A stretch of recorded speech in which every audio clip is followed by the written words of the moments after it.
Right everyone, I'm so excited to be doing my first ever feature with Sonubaits, I can't tell you. I've brought the cameras today to the beautiful Court Farm Fishery, where I'm going to be doing something a little bit different with our sticky method pellets. So rather than the norm of, micro pellets is to tap a few in and sort of like follow them down, I'm going to actually feed them in little bowls, little sticky bowls, where the beauty of that in deeper water, there's a little bit of a wind on it today, a little bit of undertow, you know exactly where the bait is. The trouble with just tapping a few micros in, which as I say is the norm for sort of like this time of year or the generally shallower water, you ain't got a clue where they're ending up. But it's fine for like drawing fish into your swim, this, that and the other if it's shallow water.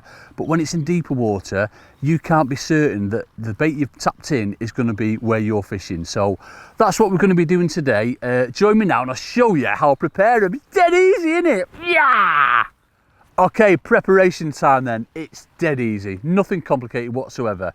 Main thing is when you're preparing the micro pellets to make little tiny balls, you need to make sure it's the first thing you do when you get to your peg. So you've got to your peg, make sure you get your bait out and prepare it. So all we need for a typical session, whether you're doing a pleasure session or a match, 5-hour match, that is more than enough. The fish, it's freezing cold, folks. They're not going to be absolutely nuts. So a third of a bag is all you need. So all we're going to do in the raw form, straight into a tub, and then all you need now at this stage here, you can add some flavourings to it, but obviously, the sticky method pellet range have got flavourings added to them, but everyone's got their own personal preference. If you want to add flavouring, do it. Personally, I like to put a little bit more banoffee with them, but basically, this is lake water, and then into the pellets, you just want to make sure you're covering them first. Look if you can get in on them, Jakey. He's in on them. Zoom, Jakey, zoom! Are you on them? Are you on them? Right, so there's a little bit too much water on them to start with. So what we want to do is make sure we're just draining it a little bit off. What you want to make sure is that the pellets, still a bit too much on them, are just sort of like peeking through that water. Like that. Absolutely perfect. I can't really show you, you have to come over and have a look at them. But basically there's sort of like a 1 mil layer, the pellets are just peeking through the water. And that's it, leave them, get set up and everything, sort of like however long, half an hour to, an hour passes by, they'll be good to go. You can make tiny little balls out of them, little grape-sized balls. It's all about, on the day, what the fish want. Sometimes you might be catching 1, 2, 3 fish off one ball.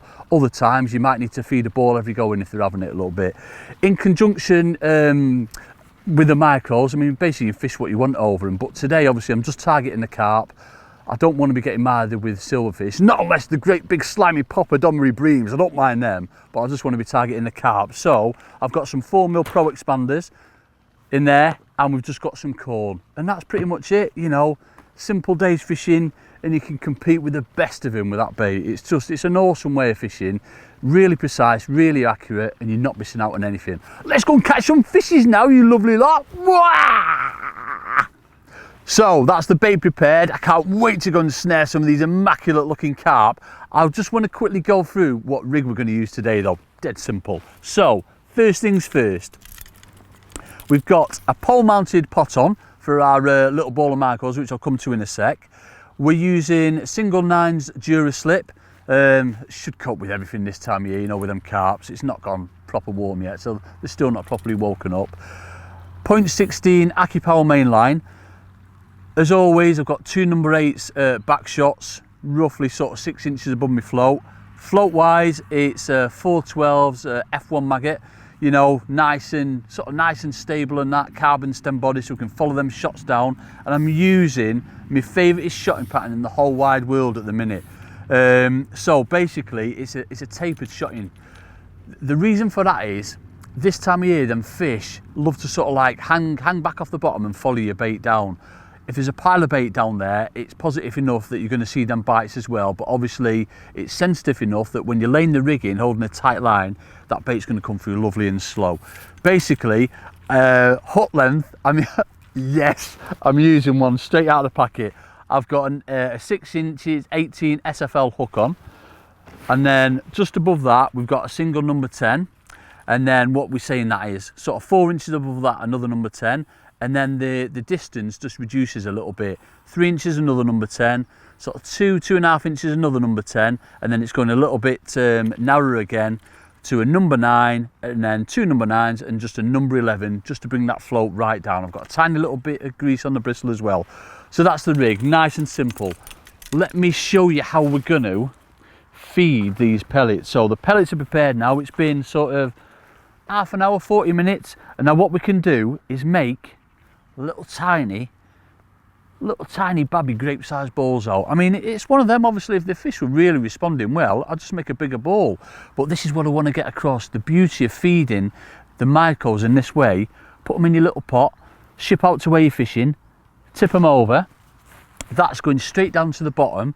As soon as it gets to the bottom, it's going to start breaking up, but basically it's just going out into sort of size of like roughly like a tea bag. And then if you can imagine your hook bait over that, so as I said, we're using either sweet corn or 4mm expander. Look at that, folks. I mean, it's just something obviously for the fish to home in on. Nice little parcel of bait. It's basically, it's like your method feeder fishing but on a pole. It's a fantastic way of fishing. So without further ado, I can't wait to go and get snarled up in these immaculate looking carp. Let's go and see how we get on. Yeah!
Now the carp have rocked up proper, it seems only right that we actually go and catch some whilst actually live on film.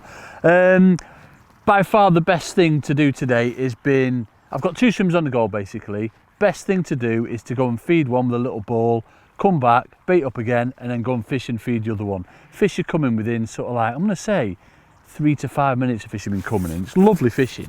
Basically what I've been doing, corn's been better as well as I thought it would be, with it being like obviously a heavier bait, bit of a more standout bait as well. And we have got a lovely undertow on it, going the opposite way to the wind. So I've been putting just a couple of grains of corn in the pot, and then every fish actually, I'm not, I've been catching a few, every fish I've been putting in a little grape-sized bowl of them sticky method pellets. So don't interrupt me while I'm shipping out though, you know what I mean? I don't want to be losing that ball on the way out. So it's just a case of taking your time. As I'm fortunate here that I've got exactly the same depth on 2 swims. It's not quite 5 foot. It's lovely fishing, lovely control fishing at the minute, which is what you want for carp. So I've got a marker in the distance. Again, very important that you're picking markers out because it is such precise fishing. I'm using the joint on my pole, so I'm fishing 14.5. The joint I'm lining up with my middle leg, and I've got a green sort of like mossy tree in the distance, if you like. So there you can see the ball going in. And what I'm going to do now is lift that rig out, and I'm going to put it the way the toe's going. So the toe's going left to right, and that's the way I'm going to lay the rig in. Now the reason for that is that I can have a nice tight line to my bait.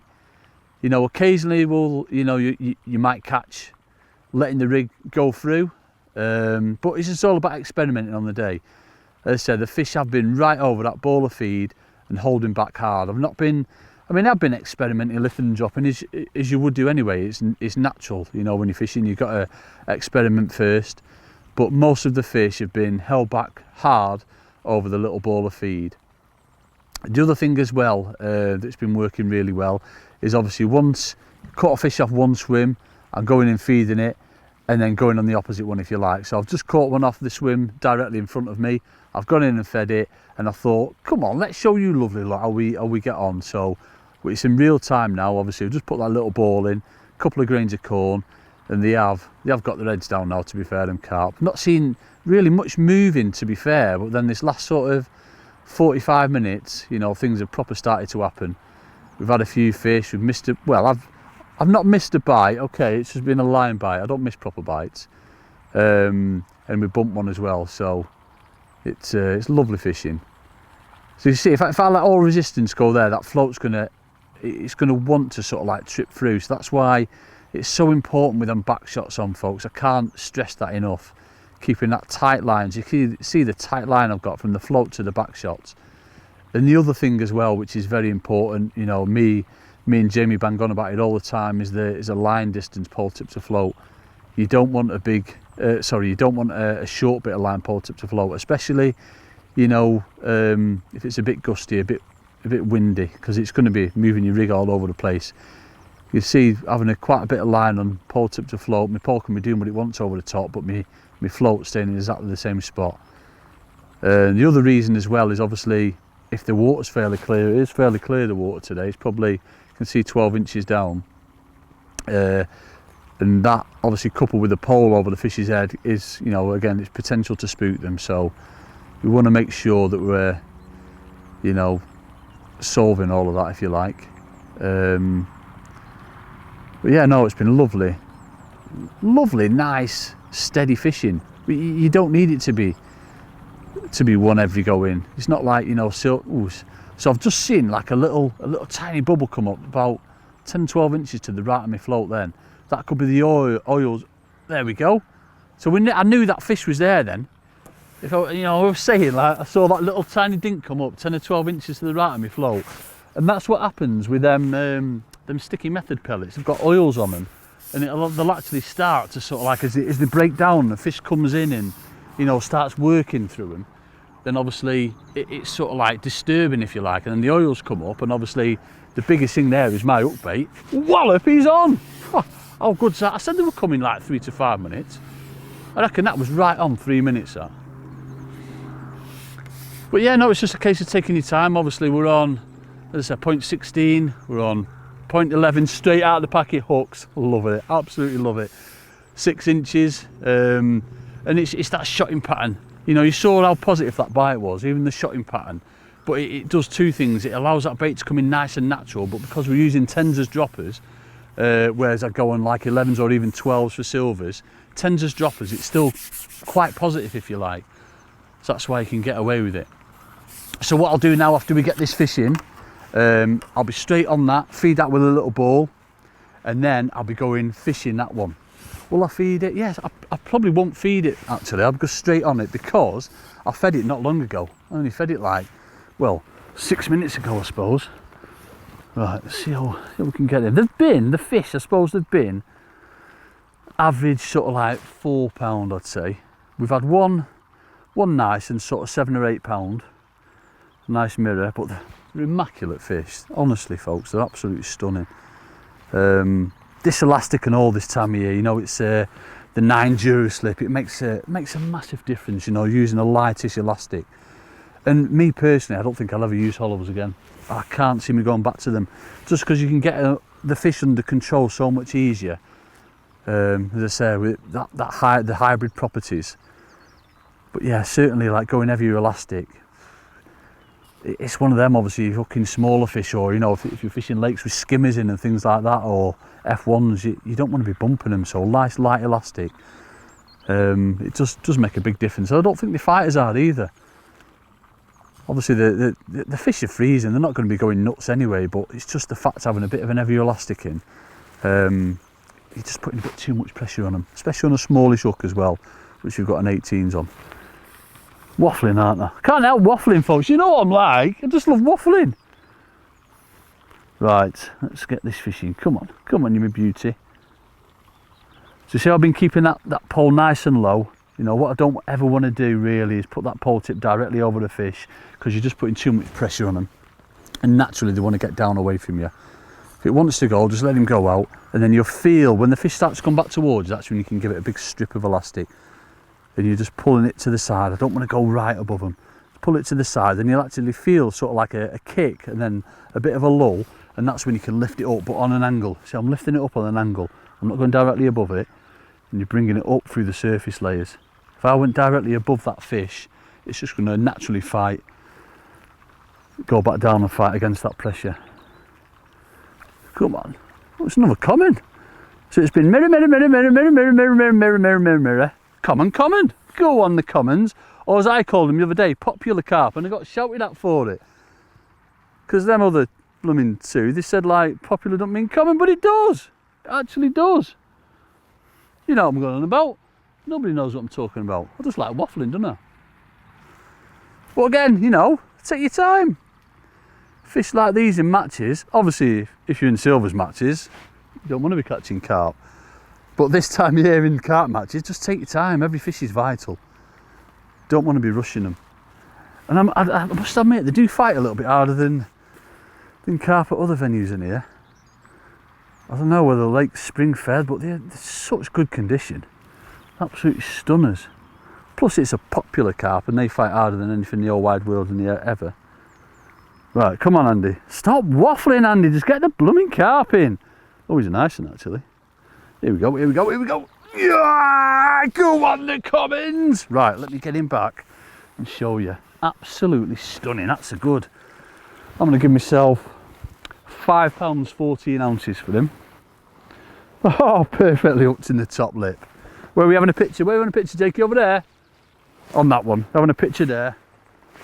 Look at that stunner. £5 14. Let's get him in the net with the others.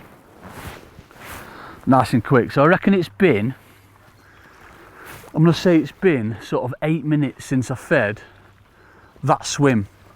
So I'm going to go, I'm going to risk it and go straight on it. Now the fish are having a bit of a feed now, so I could potentially go straight in and feed that one and fish it. But what I have been doing, it's been working well, is obviously resting the swim. Now with it only being, well, I've been waffling a bit, so it's probably getting on for 10 minutes since I fed that now, but I think there'll be a quick fish there, so I'm not going to feed it. I'm going to feed the one where I've just caught that fish. So again, little tiny grape-sized ball, micros, and just literally just sort of 2 or 3 little bits of corn. And then we'll go in. They say corn's been miles better. I've had a couple on expander, but it just seems corn, it's a bit of a standout bait. With it being a bit clearer water, it's been a better bait today. So, the other thing you notice as well, folks, that I've double shipped. You know, we're playing carp. If that fish just suddenly shot out, you know, and I shipped all the way back to my top kit and suddenly shot out, then I can't chase the fish. You know, I can't get my sections of pole on if I'm back down to my top kit, whereas breaking down, I can do. So the other thing I like to do as well is drop it from a little bit of a height. You know, so sort of like, what's that, 16, 18 inches above the water. Because I'm not fishing it this time, it's just that little tiny bit of noise. I don't know, it's a confidence thing, I suppose. And that's a massive part of fishing, is confidence. I just think that little bit of a noise, it's just an attractant. Right, so, little grain of corn, straight on. I'm not going to feed, I'm going to see if there's a quick fish there. If I don't get one within, what am I giving myself, 5 minutes, I am going to come back, feed it again, but then I'll go on that other swim where I've just caught that one from. It's just getting into a rhythm, folks. Just getting into a rhythm. Right, so I'm going to lay it in that other way, opposite the wind if you like, against the wind, because the undertow's going that way. Now this is where I want to be holding that tight line. So you can imagine boat's going down first, and you've got them obviously lighter shots coming in nice and natural, just bringing that bait in. But obviously I am holding back hard, but again, that's experimenting on the day, you know. Sometimes they will want it move through. You know, a day like today, like perfect sort of waggler weather, you know, just tripping bottom and letting it go through. But you can obviously, you know, when you're on the pole, just work out what you want. That's the beauty of it. It's so precise, such precise fishing, and especially over that little ball of micros. Yeah, it's like I said earlier on, it's basically like your method feeder fishing. It's so accurate, but so good when they have it. You just know, sometimes, like before, we knew there was a fish there. We had that little bubble of the oils coming off the pellets, and we knew there was a fish there. And obviously, because I've not put loads of bait in, which I know it's unlike me not putting loads of bait in, it just makes you aware. You just know that fish, it can't not take your bait when there's not a lot of bait there. That's why I think on this swim, hopefully we'll get a quick bite, because we've not fished it for a bit. If there's any carp around that have obviously been in before, they should be nice and confident. But it could, again, that could work against me, because they're having a bit of a chew now, these carp. They could have come in and completely wiped me out. So it might be that, you know, I don't get a bite there. Again, it's things like this that you've got to work out in your session. I'm going to give myself 5 minutes on this one anyway, and if I don't get a bite, I will feed it and I'll drop straight in on that one. But again, if I went in there and didn't get a bite straight away, then that tells me that the fish are coming straight into that feed, so I need to put the bait in and fish right over it like I did with that other one. Am I making sense? I'm not waffling too much, am I? So yeah, I thought I'd have had one by now. Most of my fish have been like now. They've been, you know, pretty quick of when I've been laying that rig in. So I'd have fully expected to have a bite. I'm going to leave it another, what are we on? I'm going to leave it another 50 seconds to a minute, and then I'm going to come back, feed it, and drop on that other line. To be fair, that other line has been a little bit more productive for some reason. I thought this one would be better with it being a bit further out. You know, that other one's away from me, and I have got a professional skyliner with me, you know what I mean? So the other one's a little bit away from me, but sort of like 13 metres out, whereas obviously on this one I'm 40.5. But yeah, not been as many on this one. Come on. 20 more seconds. Come back, feed it. Get on that other one. And I'm going to feed it through a little pot as well, so I can be nice and quick. I'm not going to go in with a big pot. Oh, I don't know if that was a dinky bite or not. I think that might have been a line. It was a slow bite. The bites that you'll get this style of fishing, straight in. If you can imagine that carp coming into your peg, sucking the bait in, sends your float under at a million mile an hour. The only thing you've got to judge is obviously how much line you're putting on the bottom. I've probably got, I'm going to say, 1.5 inches over I am. I'm just to sort of like the bottom of the body of the float. But you know, by all means, if it was windier, you'd be on sort of, you know, potentially heavier floats, and putting more line on the bottom, just to cope with basically the undertone, what have you. Right, so I'm going to feed the swim where I've just been on, and then go on that swim where I had that carp before, and hopefully we'll get a quick bite. I mean, that was definitely a fish there, but I think it was a bit of a drive-by, bit of a liner. You know, match situations, would I have? I probably would have dropped. No, would I? No, I would have come back and fed it, you know what I'm like. Can't help feeding. So again, drop it from a bit of a height, and then nice and quick. That's why I fed it through a little pot. A little bit slow, you know, shipping out, taking your time. But obviously the time it's taken me to come back, if I'd have fed through a big pot and then go out again, I could have missed that window of opportunity of fish there. Right, so again, you see which way I laid that rig in. Always with the well, I say not always, but more often than not. I think it's just more natural than fish when they're coming into that bait. That wind's got up a little bit naughty now. I don't think it'll matter though. Does seem right there now. It's lovely how it's sort of like backing up a little bit, and it's just nice and just still. That was a little bit of a dinky ding dang diddly do then. Come on, the fishy is. Nice quick one, nice quick wallop.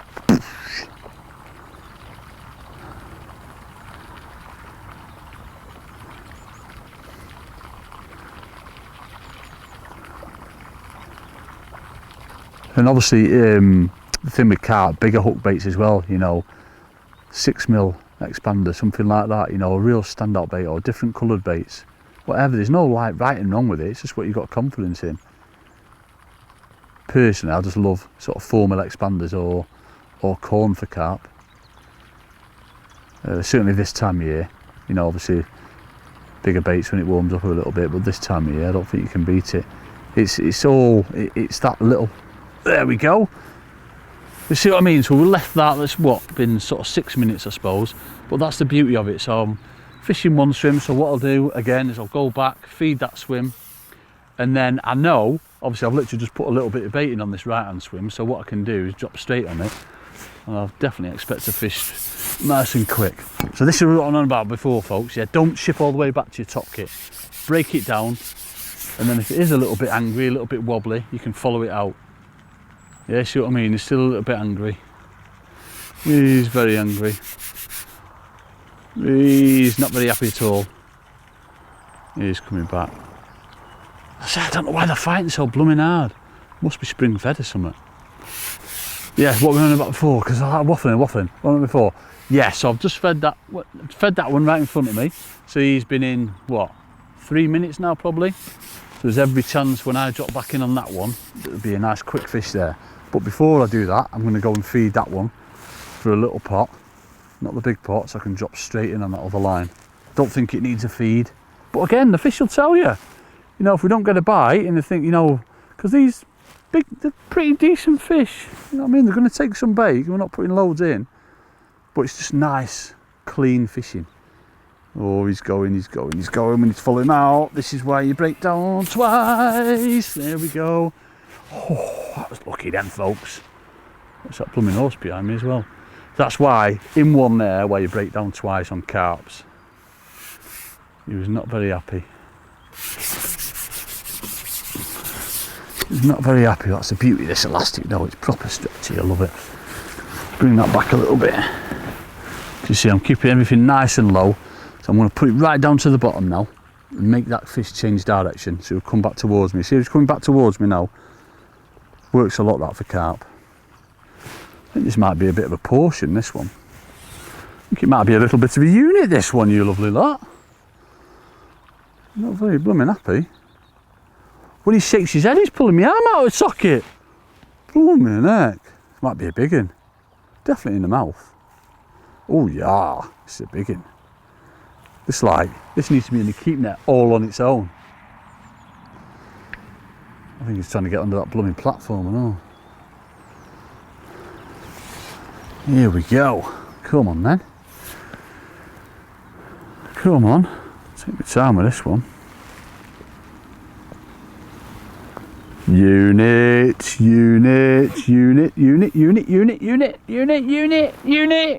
Come on.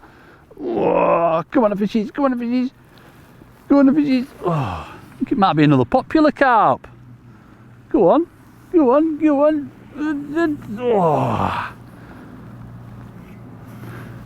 You see, we have to put blooming sections on for it. Oh, just needs to get his blooming head up and then fold it back over in my net. Come on, get in my net. Come on.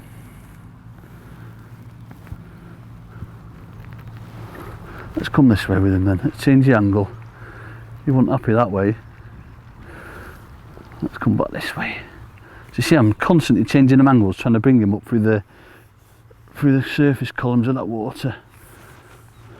Come on.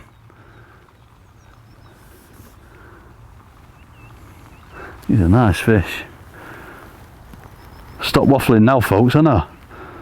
Concentrate on getting this bad boy in. Go on, he's coming. Oh! Just shakes his head the wrong blooming way then. Come on. Oh. He's not having none of it.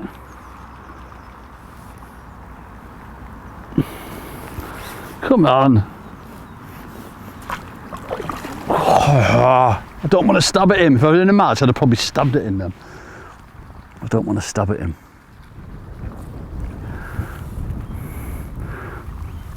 Just shows you the beauty of these lighter elastics. So it doesn't matter obviously with side pullers. It doesn't matter using the soft elastic. Just keep pulling, innit? Come on. Bring him that way. And then bring him round. Yeah, boy! That's a unit. That is a proper winter carp. I'm giving myself £8.15 for him. perfectly hooked in the bottom lip, but no, it's all right, it's all right. He's hooked, and he's hooked, he's hooked, he's hooked. Right, let me show you this beauty then. Oh, I don't know. I think it might be a little bit bigger than that. He might be just scraping nice, not quite. I give myself £9, just over. Let's get him back in that net. Beautiful. Right, so I reckon I'm going to carry on catching more of them, and yeah, I hope you've got a lot out of that. Actually, it just shows you the beauty of feeding very tiny amounts of bait, but doing it in the right way, fishing a standout bait over the top, and it just shows you obviously the little tiny grape-sized balls that we're feeding. It's enough not to feed them up, but it's something for the fish to home in on. And obviously I'm glad we got that in, that it's windy, there's a lot of undertow on, but you know exactly where you're baiting. So as long as you can line up with your markers, you know exactly where you're fishing. Give it a try, folks. You will love it.